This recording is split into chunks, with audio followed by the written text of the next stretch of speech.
NFL veteran Kelce Campbell's mother was found dead inside an Atlanta home. This heartbreaking case has left his family right at the center of a homicide investigation. As detectives continue piecing together exactly what happened, disturbing details are emerging. And the latest reports are raising tough questions about Kelce Campbell's brother's possible involvement. Drop a like, and you and I will break this down together. Tuesday afternoon in Buckhead. Not a crime scene yet. Just a routine welfare check. That is exactly how this kicks off. An Atlanta Police Department death investigation press release stated officers were dispatched to the home for a welfare check around 12:13 p.m. on Tuesday. Someone in his family was deeply worried. They couldn't get inside, couldn't get a straight answer. So, they called it in. The scene unfolded Tuesday afternoon when cops responded to that Buckhead welfare check. Relatives had grown increasingly anxious about 71-year-old Natil Campbell, requesting that emergency responders check the upscale townhouse. When officers pulled up, the door was bolted tight, windows pitch black. The suspect had initially barricaded himself inside the house before police successfully breached the property to detain him. That is your first major red flag right there. You don't barricade yourself inside during a welfare check unless there is something inside you refuse to let the outside world see. Upon their arrival, police found a man barricaded inside the residence. He was immediately detained. Further, investigation led officers to an unresponsive elderly woman also inside the home. She was pronounced dead on the scene. Natil Campbell, 71 years old. The matriarch, gone. Authorities later identified the detained individual as 41-year-old Sierra Campbell, the older brother of Kelce Campbell. He wasn't some stranger or break-in suspect. He was her own son. And let me tell you, the details leaking from those arrest warrants don't leave much to the imagination. Those warrants state Natil Campbell's throat was cut, and Sierra Campbell was found in possession of a bloody knife. He was still inside the house when police showed up. The weapon was there. He never ran. Sierra Campbell, 41, was booked into the Fulton County Jail. He was held without bond and officially waived his initial court hearing Wednesday on charges including aggravated assault and murder. He waived his appearance. No bond, murder charges, felony murder charges. According to Fulton County Jail records, Sierra Campbell has officially been charged with murder, felony murder, aggravated assault, and possession of a deadly weapon during the commission of a felony. Now, here's where it gets devastating. Hit subscribe to follow this case. The family didn't just take a hit from one side, they're grieving a mother they adored.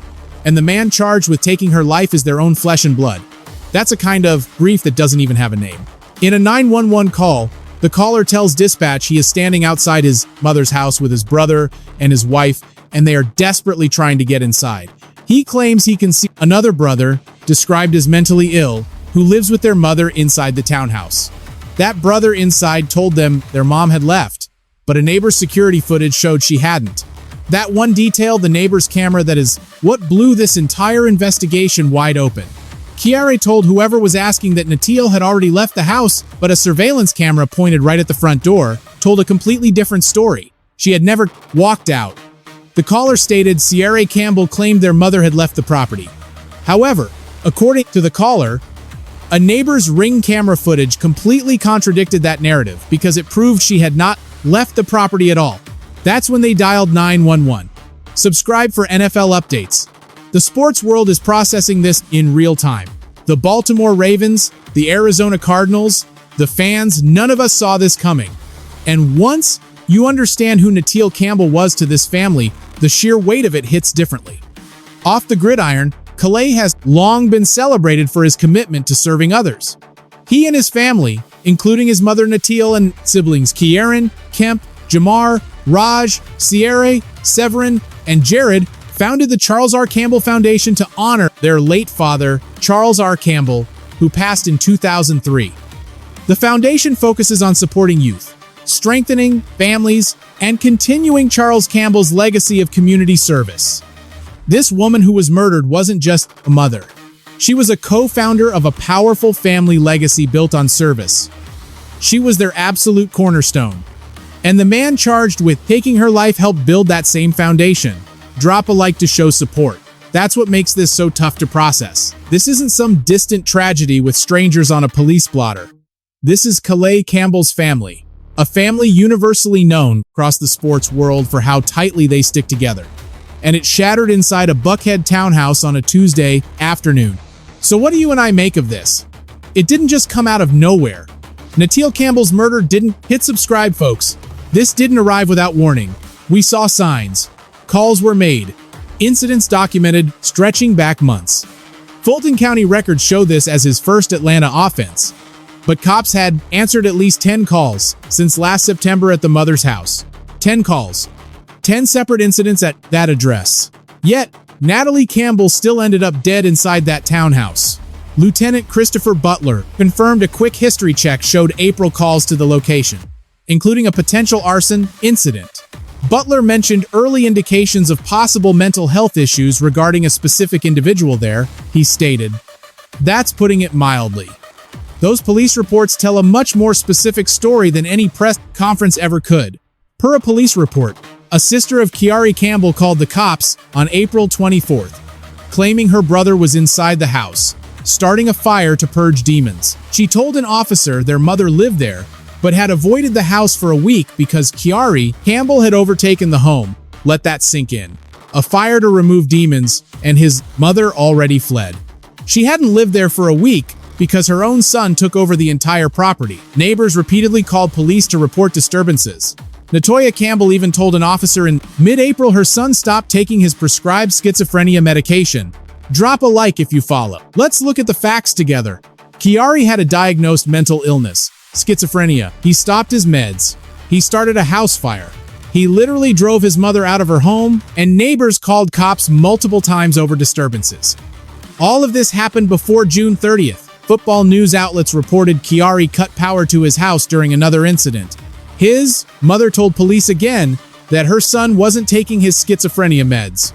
A neighbor told cops Kiari was acting strange, showing officers a video of him banging on her door. What emerges from all of these reports is a clear picture of a man in serious psychological distress, untreated and escalating. The sister who called about the April 24th fire told police directly that her brother suffered from mental illness. She wasn't vague, she was totally explicit. Police came, left, and the situation kept brewing. According to defense attorney Jay Apt, police recently secured search warrants for the home, clothing, and DNA to investigate this case further. That means they're processing more evidence. The investigation is totally ongoing. Law enforcement isn't just taking this arrest warrant at face value. They're building a full picture. DNA, clothing, the actual structure of the home. But here's what hangs over all of this. The family, the sisters, the neighbors all knew. The system, with its welfare checks and incident reports, just kept cycling without ever changing the ending. Police records show Natoya Campbell had stayed away from the property for roughly a week because her son allegedly overtook the home. Another mid-April report stated Natil told officers her son wasn't taking his medication for his schizophrenia. She was sleeping elsewhere.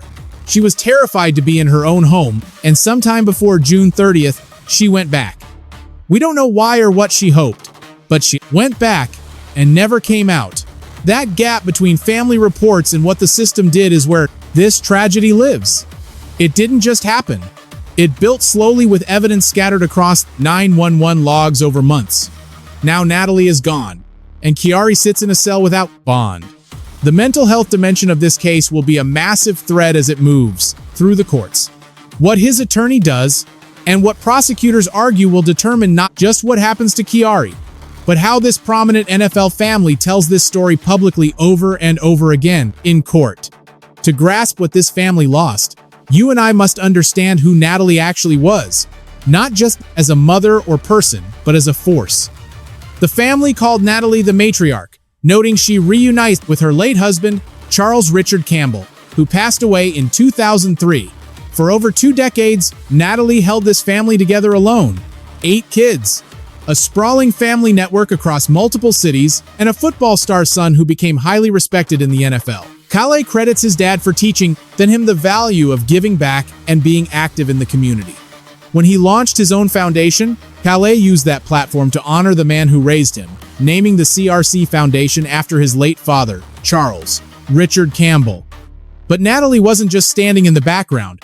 She was a driving force, keeping the spirit of family alive His 5 brothers and 2 sisters stayed active in that foundation, constantly working with the NFL star to run massive charity events. If you're new, hit subscribe. The foundation handles Thanksgiving meal giveaways, Christmas shopping, sprees for local kids, and after-school programs. Natalie and those siblings were right in the thick of it. Since 2012, this Thanksgiving drive has been one of the foundation's most recognizable, impactful annual traditions. His Cheer for a Cause campaign gives a lucky Cardinals fan the chance to pick a special charity to get a generous donation. And folks, the woman who died in that Buckhead townhouse helped build all of that impact. She was the absolute heartbeat of the foundation built in his father's name. Now, she is gone. This incredible foundation, meant to honor one parent's lasting legacy, is now forever tied to the sheer tragedy of the other's violent death. Natalie Campbell was 71. She raised a 6-time Pro Bowl defensive lineman, and she raised a huge family of 8, including her other son, Kiar, who also hit the gridiron playing college football for Colorado State. Kiar was a standout at Colorado State University and is the older brother of the NFL star, according to reports from the New York Post. This was not just a regular household. It was a family with deep athletic roots, high ambition, and values built heavily on giving back. It produced an athlete like Kelce, who spent 19 years in the NFL and has literally never stopped praising his mother, his siblings, and his roots. Campbell remains one of the most tenured, widely respected players in professional football, even winning Walter Payton NFL Man of the Year in 2019. That specific award, the absolute highest honor the league gives a guy making real impact off the field, was his.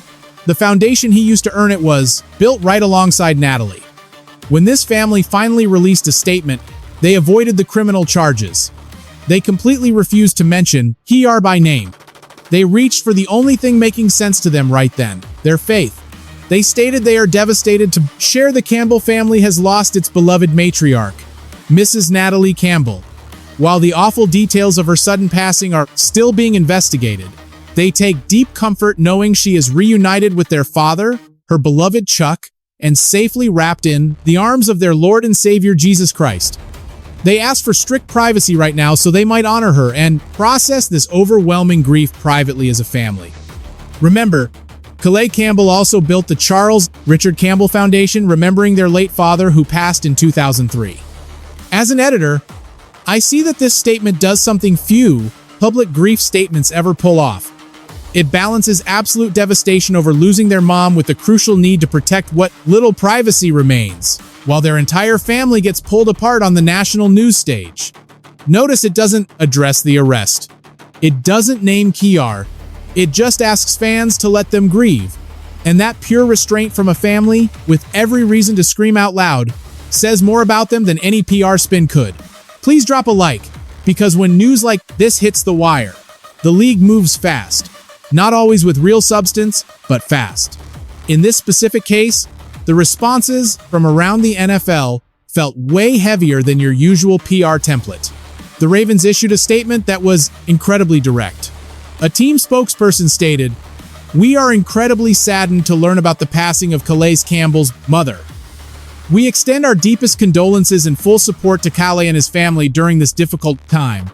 The team asks that everyone respect the family's privacy while they grieve from this heartbreaking loss." That is his current employer, the squad he's gearing up to play for in his 19th NFL season. Kelce Campbell, 39, enters his 19th football season after signing a 1-year, $5.5 million deal with Baltimore this April. A man, starting his 19th pro year, just had his own mother allegedly murdered by his brother. But the Cardinals, the franchise he gave the bulk of his career to with 10 seasons in Arizona, went even further. The team posted, "At this time of unfathomable tragedy, our hearts are with Kelce Campbell and his family.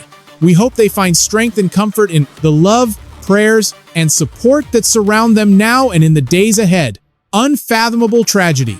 As an analyst, that phrasing does heavy lifting, because you and I know a league used to seeing awful injuries, tragic deaths, and crime. This simply hits differently. The person charged is not some random outside attacker. It is not a random mugging on a street. It is a brother in his mother's house with a knife. This case completely shocked the NFL community since police records point to a rough history of previous incidents at that home. That dark history is exactly what folks around the league are whispering about right now. Because Calais Campbell is not just any player. He is an absolute legend. Welcome to the desk. Hit subscribe, folks. This guy isn't just cashing checks.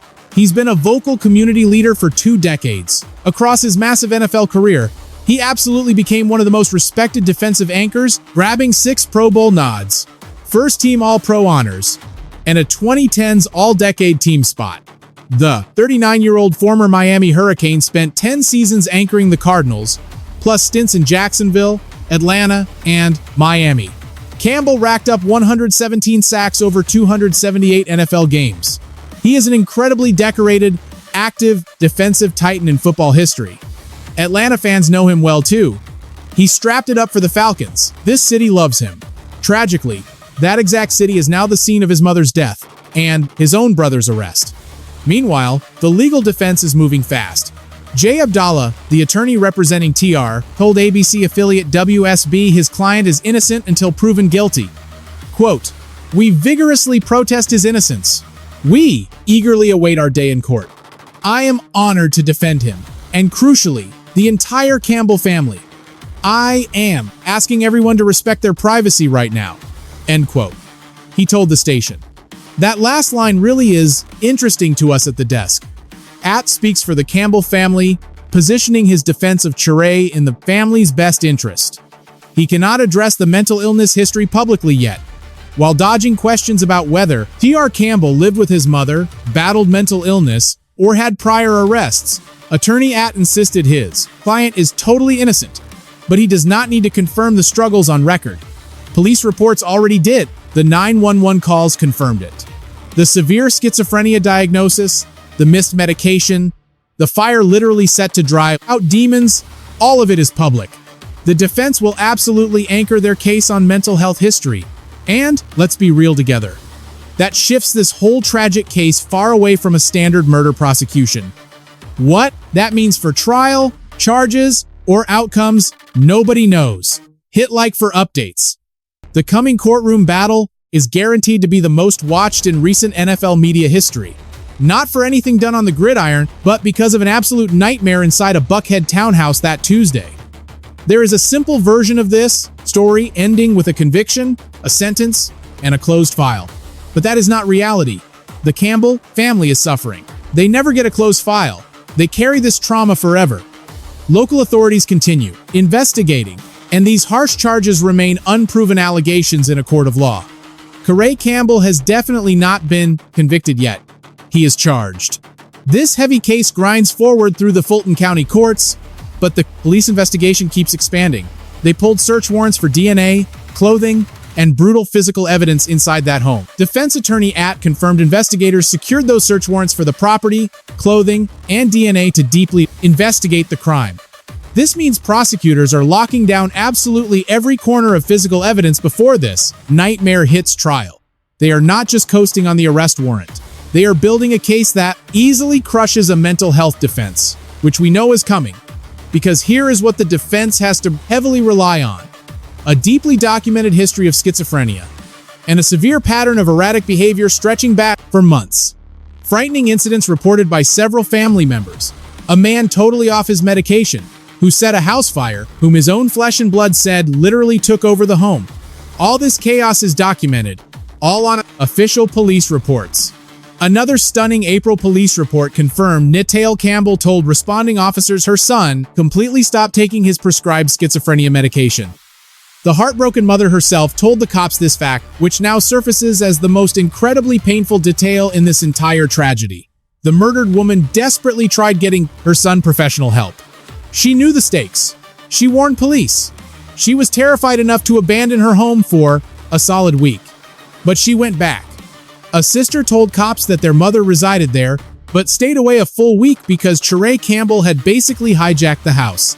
Concerned neighbors dialed police on multiple separate occasions reporting wild disturbances, and Natalie Campbell firmly told an officer in mid-April that her boy refused taking the heavy medication prescribed to treat his schizophrenia. None of this drops a murder charge, but it complicates everything.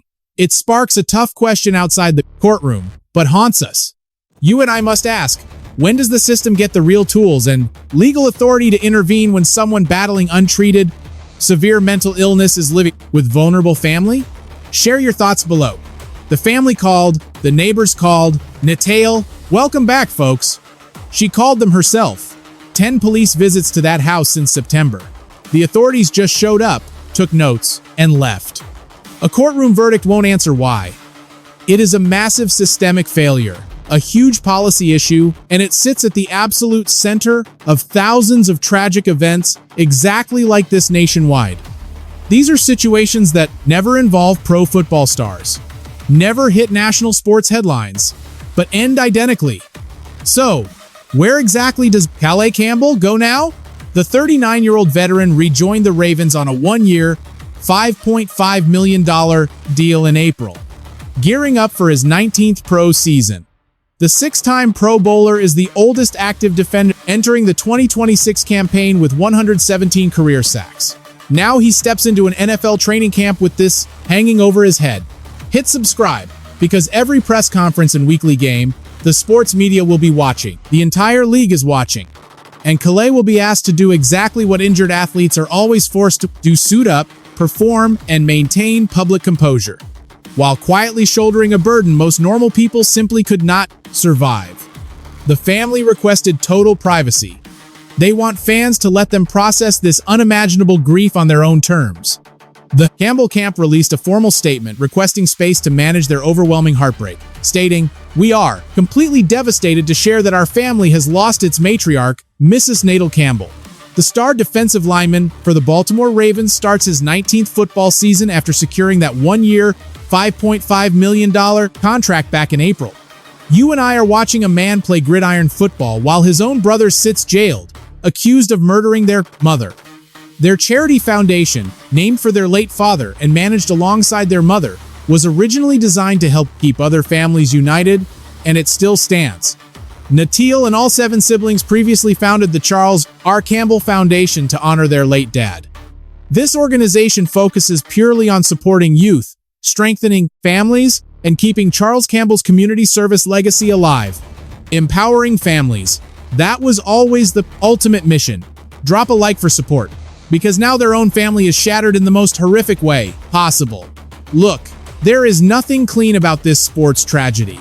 No clear hero, no simple villain to blame, just a 71-year-old mother who cherished her kids and died inside her own house, and a son battling severe mental illness that the healthcare system documented, then completely lost track of.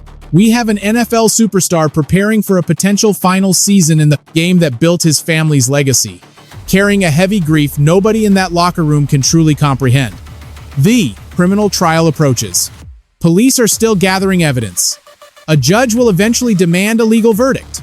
But the Campbell family saga, beginning with a father passing in 2003 and an athlete who built a foundation to protect his legacy, will not end with the jury's final decision.